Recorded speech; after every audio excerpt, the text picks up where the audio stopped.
अस्मा, तुम्हारे पास दुनिया की हर चीज मौजूद है। ये अलग बात है कि जब तुम्हें समझ नहीं आती कि उनसे क्या करो, तुम मुंह उठा के पाकिस्तान आ जाती हो और अपने एक जवानी के बावले दोस्त से मिलकर उसके साथ घूमती फिरती हो। लेकिन तुम अपने शौहर को कभी नहीं छोड़ोगी। जमशेद को जरूर छोड़ोगी, क्योंकि तुम्हें पता है कि वो कभी तुम्हारी जिम्मेदारी नहीं उठाएगा। तुम्हें पता है जमशेद तुम्हें जो कप चाय का भी पिलाता है ना, वो मेरे पैसों से करता है, या मेरे बच्चों के चोरी किए हुए पैसों से। मेरी भी तो जबरदस्ती से शादी हुई। मुझे कहां जमशेद से शादी करनी थी, पर जब कर ली तो ये मान कर आई थी कि अब उसी से मोहब्बत करनी है, उसी के इर्द गिर्द फिरना है। मैंने सारी जिंदगी यही करते करते भरम रखते हुए जिंदगी गुजारी, अच्छे वक्तों का इंतजार करते हुए, इस माशरे की अच्छी बीवी की तरह।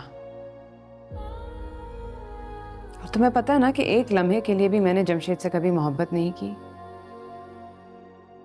क्योंकि एक मियां बीवी के दरमियान एक रिश्ता निकाह के 3 लफ्जों से ज्यादा चीजें मांगता है। जमशेद ने कभी मेरी जिम्मेदारी नहीं उठाई। पैसा नहीं देता, साथ तो देता ना, प्यार देता, जज्बाती तौर पर, नफ्सियाती तौर पर।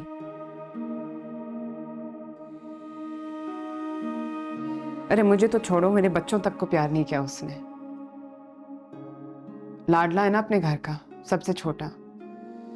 इस समय सारी बात यही है, प्यार सिर्फ लेने आता है, उसे देने नहीं आता। खैर, पता नहीं मैं तुम्हें ये सब कुछ क्यों बता रही हूं। मैं बस ये कहना चाहती हूँ कि अपने शौहर की इज्जत करो, उसको धोखा मत दो। मैं तो सिर्फ तुम लोगों की रिकन्सिलिएशन कराने आई थी कि अगर मेरी वजह से कोई गलत फहमी हो तो वो दूर हो जाए। मेरे और जामी के बीच में प्यार तो है, मगर मैं उससे कोई रिश्ता नहीं बनाना चाहती।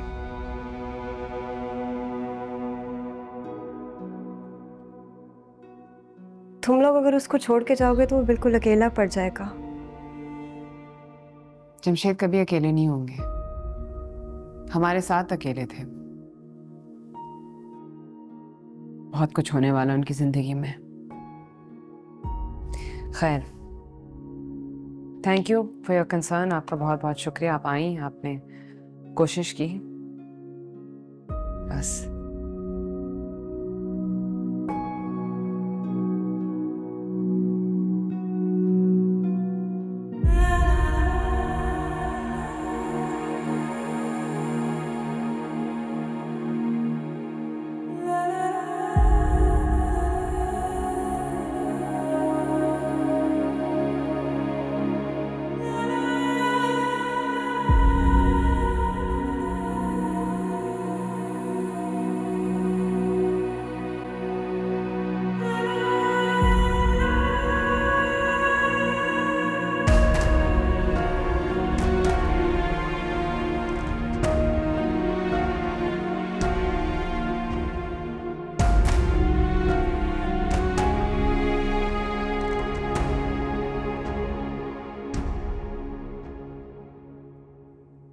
मुझे तो यकीन नहीं आ रहा जामी कि तुम इतने झूठे, इतने निकम्मे और इतने नाकारा हो सकते हैं।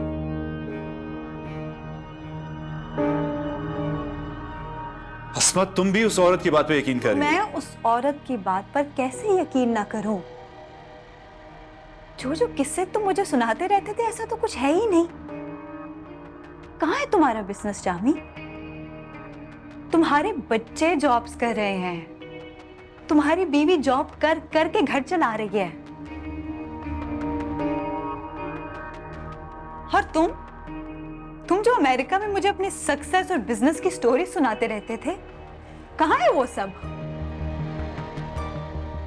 चलो आओ, लेकर चलो मुझे भी पता लगे ना कि कहाँ है तुम्हारा बिजनेस और कहाँ है तुम्हारी कंपनी।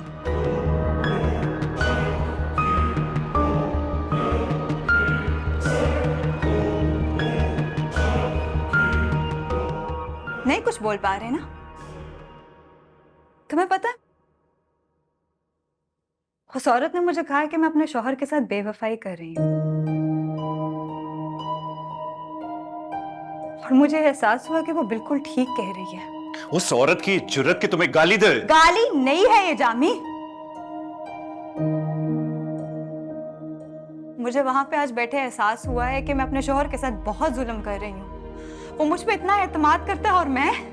हम एक दूसरे से मोहब्बत करते हैं। मोहब्बत? कैसी मोहब्बत? मुझे तो समझ नहीं आ रही कि मैं इस मोहब्बत के बारे में क्या सोचूं और क्या समझूं।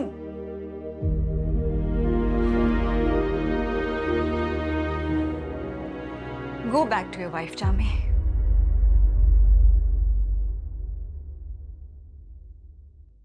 हम अब दोबारा कभी नहीं मिलेंगे।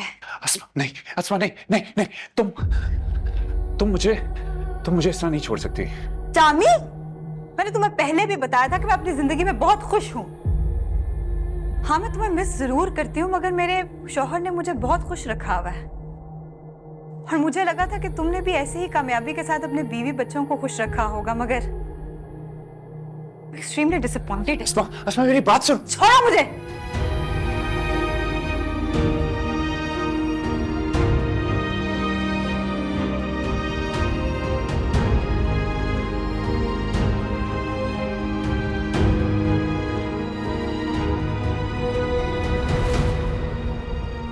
सैफ बेटा, वर्दा के अब्बू कह रहे थे अपने डॉक्यूमेंट्स भिजवाओ, वहाँ वीज़ा अप्लाई करेंगे तुम्हारा। इंशाल्लाह 2-4 महीने में हो जाएगा कुछ ना कुछ। आंटी 2-4 महीने में तो यहाँ पर भी कुछ ना कुछ हो ही जाएगा। एक तो तुम्हारे अंदर जिद बहुत बड़ी है, किसी की बात नहीं मानते, हर चीज में अपनी मनमानी करते हो। हालांकि यही बात तुम वर्दा को कहते हो इमेच्योर है, बात नहीं सुनती। इमेच्योर तुम हो, शादीशुदा हो, बच्चा होने वाला है, घर की 100 जिम्मेदारियां हैं, और यहाँ तुम्हारे नखरे नहीं खत्म हो रहे के बाहर वीजा अप्लाई नहीं करना है। आंटी मैं बेरोजगार भी हूँ, जॉब नहीं है, फिर भी वर्दा को मैंने किसी चीज की कमी नहीं होने दी है। जॉब का होना या ना होना वो मेरा मसला है। वर्दा के पास है ही क्या जो कमी आती, गाड़ी तक तो है नहीं। पता तुम्हें कितनी शर्म आती है मुझे जब तुम बाइक पर आते हो। हमारे मोहल्ले में किसी के पास बाइक नहीं। उस वक्त तुम्हें कितना समझाया, कहा कि गाड़ी ले लो, लेकिन तुमने मना कर दिया। साथ छोड़ना वे हमसे जो भूल हुई है, कुछ तो भूल